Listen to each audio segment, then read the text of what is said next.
30 साल से देख रही हूं मैं, चिल्लाते फिरते हो इसे मार दूंगा उसे मार दूंगा, लेकिन आज तक सिर्फ तुम्हारे ही आदमी मारे जाते रहे। तुमने प्रतिज्ञा की थी कि तुम तब तक शादी नहीं करोगे जब तक तुम राणा की अर्थी ना उठवा दो। ना वो मरेगा ना तुम्हारी शादी होगी। एक वारिस था, उसे भी तुमने खो दिया, अभी तक कुंवारे बैठे हो। तुम बाप के प्यार को क्या जानोगे? सिर्फ लड़ाई झगड़ा इस मसले का हल नहीं है।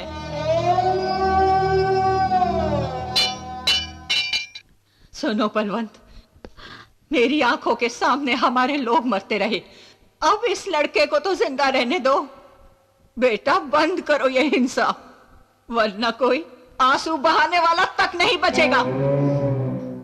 सुनो, वो भी तुम्हारे बाप का ही खून है, तुम्हारे और उनके बीच कोई फर्क नहीं है। हमें मिलजुल कर रहना चाहिए, दोनों गांवों को एक कर देना चाहिए। हम अपने शिवा की शादी राणा की बेटी से कर देते हैं। शादी की पवित्र अग्नि से ही दोनों गांवों की दुश्मनी की आग बुझ सकेगी। मैं मरना नहीं चाहता। क्या मैं दूसरों की तरह 100 साल नहीं जी सकता? राणा जी की बेटी से शादी करूंगा तो वो लोग मुझे नहीं मारेंगे। इनकार मत करना, मैं आपके पैर पड़ता हूँ। बेटा उठ जा बेटा, तुझे अब डरने की जरूरत नहीं है। प्रताप को खोने के बाद मेरी आंखें अब खुल चुकी हैं। मैं सच कह रहा हूं। दादी, आप जैसा कहती हैं वैसा ही होगा। शिवा की शादी के बाद दोनों गांव एक हो जाएंगे। सुन रतन, अब बहुत हो गया ये लड़ाई झगड़ा। दादी, हाँ। आप जाकर रिश्ते की बात पक्की कीजिए।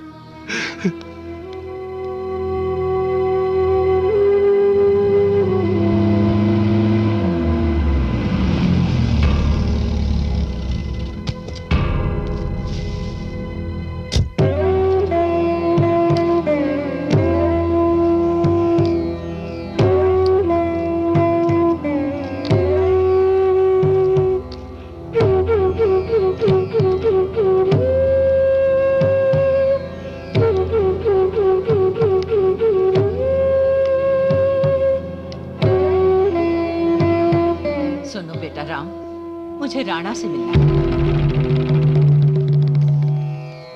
हमारे लिए इनके दिलों में नफरत भरी पड़ी है, तो फिर आज अचानक हमारे घर की याद कैसे आ गई? आपके आने की वजह जान सकता हूँ? मैं तुमसे लड़ने या पुरानी दुश्मनी जिंदा करने नहीं आई हूँ। मैं यहाँ दोनों गांवों को एक करके खून खराबा बंद करवाने आई हूँ, और इन सब का फैसला तुम्हारे हाथों में है। मेरे पोते तो बिल्कुल ही मूर्ख हैं बेटा। कितनी बार उन्हें समझाया कि राणा, राम और सुमा भी तुम्हारे ही पिता का खून है, लेकिन वो नहीं मानी और तुमसे लड़ते रहे। अब अपना इकलौता बेटा खोने के बाद बलवंत के पास उसकी चिता को आग देने वाला भी कोई नहीं बचा। परिवार के जवान जवान बच्चों की अर्थियां देखकर मैं भी टूट चुकी हूँ राणा। अब मुझ में दोनों परिवारों के बच्चों की लाशें देखने की ना हिम्मत है ना ताकत। आप मुझसे क्या चाहती हैं? मैं ये चाहती हूँ कि तुम्हारे बेटे की शादी मेरे पोते शिवा से हो जाए।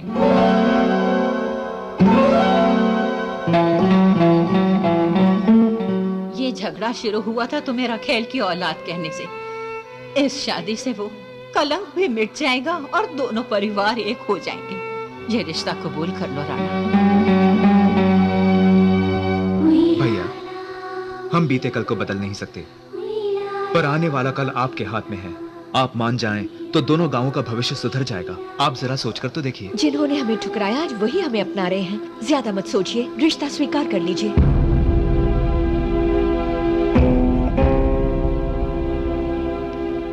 ठीक है दादी माँ, मुझे ये रिश्ता मंजूर है। इसलिए नहीं कि आप यहाँ आई हैं, इसलिए कि मेरे राम का मानना है कि इंसान बदल सकता है, और उसने ये साबित भी कर दिया। उसी विश्वास पर हाँ कह रहा हूँ। आप बुजुर्ग हैं, आप ही ये शादी करवाइए। अब मुझे विश्वास था कि तुम दादी माँ की बात को नहीं टालोगे। मुझे हाँ कहकर तुमने मुझे सम्मान दिया है बेटा, मुझे बहुत खुशी हुई। अब मैं चलती हूँ। नहीं दादी माँ, आप पहली बार आई हैं, खाना खाकर जाइए। मुझे खुशखबरी सुनाने की जल्दी है बेटी, अब तो शादी का खाना ही खाऊंगी। आज्ञा दो मुझे। इस उम्र में मुझे क्या सजा रही हो? बेटी की शादी के बाद नाना बन जाऊंगा। अरे रुको रुको रुको, मैं तुम्हारी खुशी क्यों छीन रहा हूँ? लगा दो। हम दोबारा शादी कर लें क्या? आप भी ना।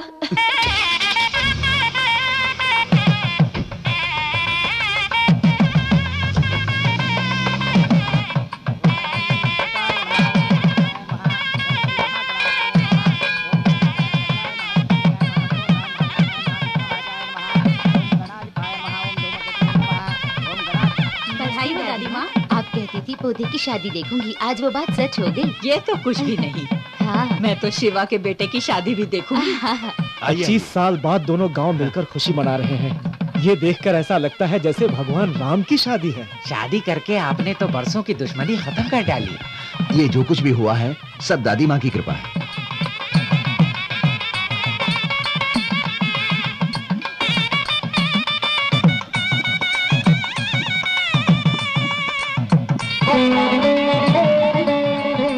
ए,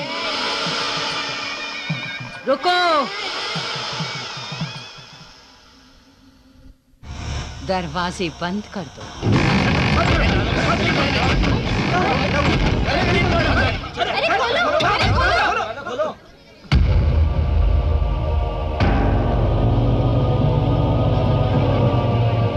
मुंह क्या देख रहे हो? काट डालो, टुकड़े टुकड़े कर दो राणा और इसके भाई के। इनके परिवार में कोई जिंदा ना बचे।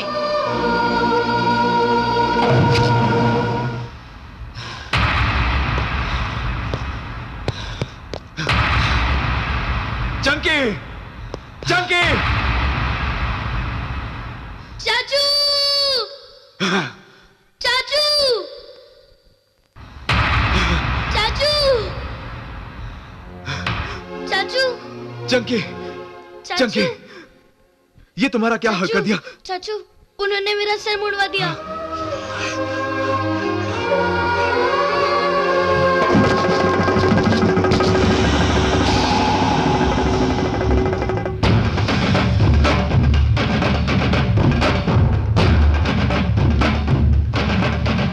चंकी, सारे दरवाजे बंद कर दे।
बहुत भौंक रहा था तू, भौंक, अब भौंक, कुत्ते, चल।